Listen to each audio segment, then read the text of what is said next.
these last couple of years, and definitely since 10-10-10, and to me it's kind of building up, I have seen political situations that actually have me scratching my head. You know, I'm like, wow, you know, where would you see something like this happening? It could happen. Yeah. Persons could try a thing, but then it would have consequences. And you're not seeing that being the case here on St. Martin's. So even with all the experience in the world that I have, you know, some of these things are even baffling even to me. Yes, I wanted to say that in terms of your comment about experience. But on the other hand, I'm talking about the Minister of TIAT. Remember, Oral, that some months ago, the opposition actually came with a motion against the Minister of TIAT and one against the Prime Minister, okay? They did not pass. What we have now, I think, is a very unfortunate display of the lack of cohesiveness in the COM. That's what we are seeing displaying. Oral, one of the strengths of a council of ministers is the unity within the council of ministers. It's not without reason that actually council of ministers meetings are confidential. What's discussed in there, you know, in order to maintain that unity. One of the things that is a constitutional responsibility of the COM in its entirety is to maintain the unity of the government. But what we are seeing here is that ministers are coming out and seem to be at odds with decisions that are taken by the COM or by another minister. It is not a good situation, Oral. And that kind of display is not good either. What is it telling the people if we have ministers who are openly and publicly contradicting each other? You will have differences of opinion, you will have contradictions, you will have ministers standing up to defend their ministry, like in the case of dealing with a budget when you don't have sufficient funds. So I can imagine, because I have had it, Oral. I have sat in the Council of Ministers. I have been the chairperson of the Council of Ministers as Prime Minister. And believe you me, we have had some head-butting and, you know, in the Council of Ministers, between ministers. I have actually, and I might have said this on your program already, Oral, I have nearly seen ministers, you know, go at each other physically.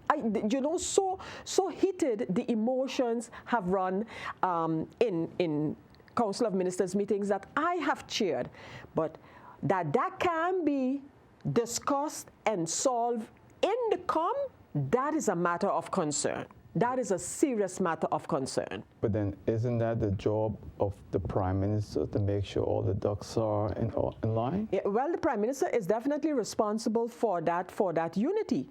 But in order to create that and maintain it, all ministers need to be aware that this is no one man or one woman show, you know, and where this thing apparently has sort of hit rock bottom is the matter of the airport, the reconstruction of the airport, and then whether the possibility is there for alternative financing. And so we were all caught by surprise in terms of his statement, in which he said, and I'm paraphrasing, that the coalition and the government could no longer enjoy his support. That statement by MP Myers was followed by a letter on the Wednesday. So the Monday was the closing of Parliament, the Tuesday we had the opening, and on Wednesday he put his position in writing. In the letter that MP Myers sent to the Parliament, to the Chair of Parliament, he mentioned what he had stated in the meeting of the Monday, But what he mentioned was that he was now prepared to sit with the coalition and see and look for a way forward. I think that in terms of what MP Myers put in the letter as his reasons, I think he can best explain those in detail, and I'm sure he will. But what it did do is basically now the remaining members of the coalition, we have been talking to MP Myers.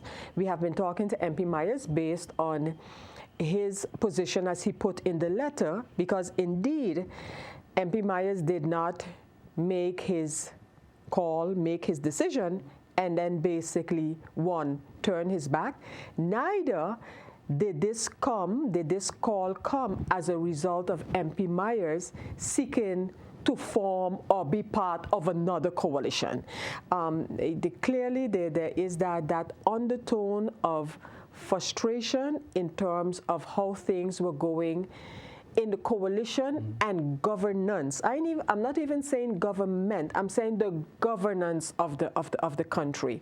And so while I can understand some of that, the decision that he took, that MP Myers took because of that, has left us in a sort of a quagmire. Very serious matter. It is, Oral, and I am definitely not going to downplay it and say, oh no, absolutely not. It's a serious matter. It's a delicate matter, you know. And again, I am approaching it cautiously, and